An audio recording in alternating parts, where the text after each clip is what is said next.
Dans l'émission Droit au but, on s'intéresse aujourd'hui à la diaspora africaine. J'avoue qu'après 7 jours de formation, de training avec les autres, j'arrive là africaine, mais je sortais de là fière d'être africaine.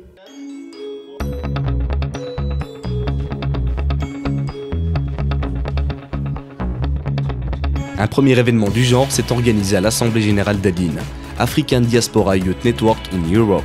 Il s'agit d'un séminaire médias et inclusion. C'est un séminaire destiné aux jeunes leaders de la diaspora africaine vivant en Europe. On s'est dit qu'en réunissant le plus d'organisations possible au niveau européen, nous pourrions avoir une voix qui est beaucoup plus étendue, ce qui est pour l'instant le cas. Donc au niveau international, nous sommes très actifs et on a énormément d'écho auprès des différentes institutions et les instances internationales. Donc on pourrait en détailler quelques-unes, le Conseil de l'Europe, la Commission européenne, de l'autre côté de la Méditerranée, la Pan-African Union, l'Union africaine et différentes organisations ou des plateformes qui organisent ou structurent la société civile.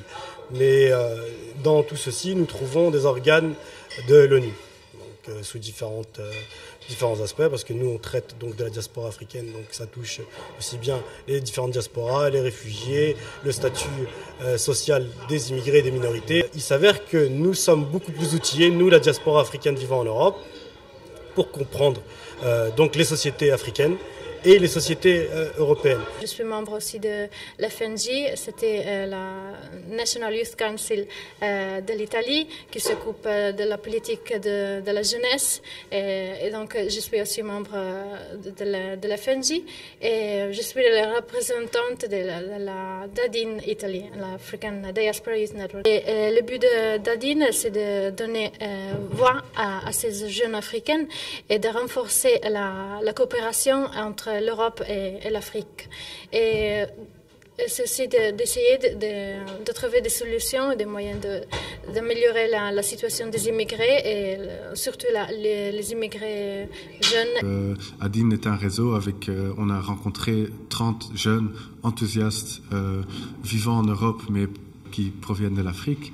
Donc il y avait aussi la communauté maghrébine qui est représentée. Donc on a pu faire des liens et je pense qu'il y aura bien d'autres projets qui se mettront en place. Le Piano Fabrique, c'est un centre culturel à Bruxelles, qui a déjà 30 ans maintenant, qui essaie de faire un travail culturel, surtout avec les minorités dans la ville.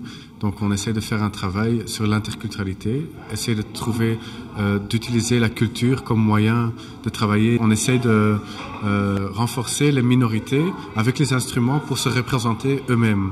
Donc comme ça, à partir du film, on peut essayer de faire des films et des documentaires avec les minorités. Comme ça, on arrête de parler des minorités, mais les minorités se forment leur propre image et on essaye de montrer cette image dans la société. Nous sommes à Bruxelles, en fait, c'est un séminaire qui traite des masses médias, comment utiliser aujourd'hui les médias pour favoriser l'intégration sociale de toute cette jeunesse africaine-là qui vit en Europe. C'est le réseau de la jeunesse africaine vivant en Europe et ADIN c'est comme la face visible de toute cette jeunesse africaine-là que nous ne voyons pas. Donc ADIN c'est la représentation numéro 1 de la jeunesse africaine. Je suis enseignante à Panthéon-Assas et en même temps je fais du conseil CRM en relation client. Je suis dans le bureau exécutif d'ADIN. Mon histoire avec ADIN, elle revient à une année. Je suis arrivée dans cette conférence, mais sans a priori. Je me suis dit, je vais rencontrer plein d'Africains, ça va être marrant. Sauf que je suis arrivée avec un peu pas de jugement, mais un peu de retrait que beaucoup de pays arabes ont. Voilà, c'est le Nord-Afrique un peu, et qu'on se considère beaucoup plus comme arabe, beaucoup plus qu'en africain. Il y a une sorte de fierté qui m'a beaucoup portée. Je suis revenue chez moi et j'ai énormément pensé. Le problème, c'est qu'on n'arrivait pas à s'identifier aux pays africains. Et en tant qu'arabe, limite, on va aller voir les associations arabes, mais on va jamais s'identifier à une association africaine. Une association africaine qui va apporter sur la danse africaine. Et moi, je pense que comme on partage avec les pays arabes la religion, la danse, on peut aussi partager avec pourquoi on ne se tourne pas vers l'Afrique, qui est vraiment un continent d'avenir, contrairement à ce qu'on croit que c'est l'Asie ou c'est non. Demain, c'est l'Afrique. Demain, c'est l'Afrique. On ne regarde pas aujourd'hui. L'Europe, c'est mort. La diaspora africaine est très importante parce que Bruxelles est une ville, ce n'est plus une ville belge, c'est une ville internationale, c'est super diverse. Donc, on a toutes les communautés et surtout la communauté africaine est très importante. Comme on a aussi une relation historique avec le centre de l'Afrique, le Congo, et aussi quand tu vois les minorités à Bruxelles, il y a une grande communauté marocaine aussi et maghrébine. Donc on pense vraiment que travailler avec la diaspora africaine est essentiel. Si tu veux travailler avec la ville, tu dois travailler avec la communauté africaine. Shift and Twist a décidé de s'associer à Adine, donc de faire en sorte que cette structure lui bénéficie et elle bénéficie à Adine, pour la simple et bonne raison que nous voudrions avoir un écho le plus large possible. Maintenant, nous gardons notre ancrage au niveau local. Comme nous parlons de communication, il est bien de voir ce qui est fait dans d'autres pays. Vous savez, quand vous réunissez différentes organisations dans différents pays, vous voyez qu'il y a des pratiques qui sont différentes dans certains pays. Et il y a beaucoup de choses qui peuvent être utilisées dans votre niveau local, qui pourraient être très utiles à votre but à vous. L'initiative vise à impliquer des universitaires, des cadres et des décideurs politiques dans la préoccupation des jeunes de la diaspora africaine.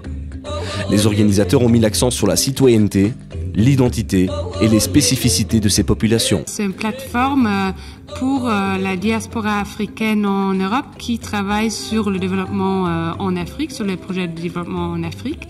Et donc, l'idée de ce projet, de la plateforme Afrique-Europe, c'est de créer un réseau de cette organisation dans 29 pays européens. Et pour les aider en fait de échanger des bonnes pratiques et pour les donner plus de puissance comme acteurs pour le développement. Une des activités surtout c'est vraiment de donner des formations à la diaspora pour mettre en œuvre leurs actions pour le développment. D'un côté, ce qu'on fait, on crée vraiment un réseau de la diaspora africaine ici en Europe. Mais on veut aussi on aura un lien avec l'Afrique, donc avec les pays et les endroits où ils vont mettre en œuvre des projets pour le développement. Et donc, on va avoir des missions aux pays pilotes. Les pays pilotes du projet, ce sont 5 pays en Afrique. Pour le nord de l'Afrique, c'est le Maroc, l'ouest, c'est le Sénégal, le sud, c'est l'Angola, le centre, c'est le Cameroun et l'est, c'est l'Éthiopie. Et donc, on est en train en fait de planifier les missions. Et ce qu'on va faire pendant les missions, c'est une mission de 5 jours. On va ramener 2 personnes de la diaspora, par exemple, deux personnes de la diaspora africaine en Afrique, où ils vont retrouver des acteurs importants pour la mise en œuvre des projets au développement, donc des acteurs du gouvernement, mais aussi des acteurs de la société civile. Et une troisième chose qu'on aimerait bien faire, c'est de recevoir l'appui des organisations des pays pilotes pour notre plateforme. Donc, et de devenir un point de contact pour les acteurs dans les pays pilotes.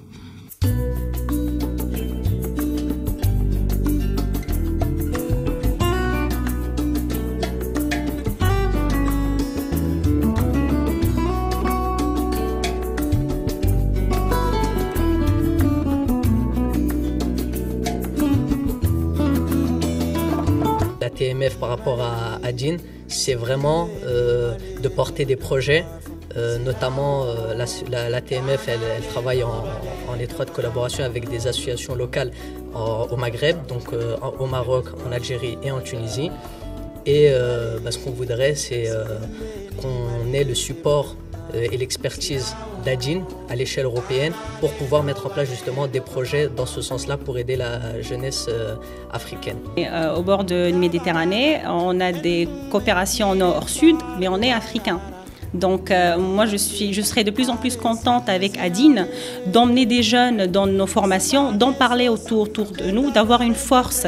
Pourquoi pas demain qu'elle devienne une force qui porte une voix politique, parce qu'une voix de la société civile qui va aller voir les politiciens pour dire voilà les demandes des jeunes Africains qui vivent en Europe.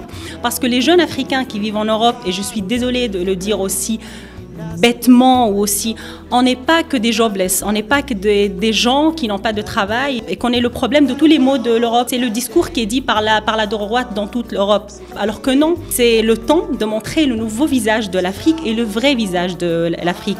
On a des médecins, on a des professeurs, on a allé voir dans les universités européennes et aller voir le nombre de profs étrangers.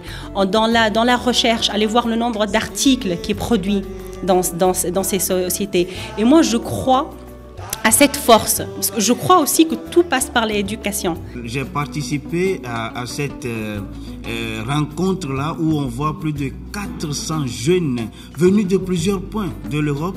Et en même temps, tu vois des jeunes qui se réunissent et qui sont prêts, ils sont là à discuter.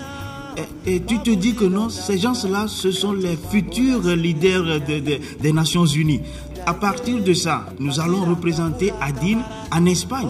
Pour le Maroc, l'idée, c'était aussi d'avoir un acteur qui est déjà bien, a un lien très bon avec leur diaspora et de aussi prendre ça comme une bonne pratique et de pouvoir le répliquer pour d'autres pays pilotes qui n'ont pas encore ce lien très fort avec leur diaspora.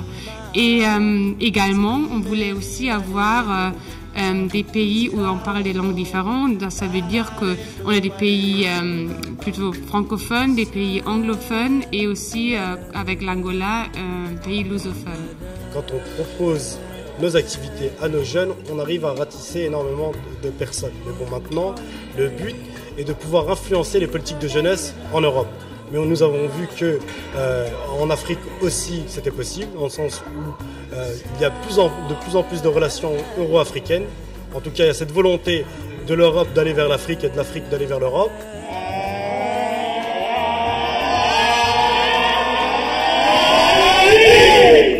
Merci de nous avoir suivis. À très bientôt.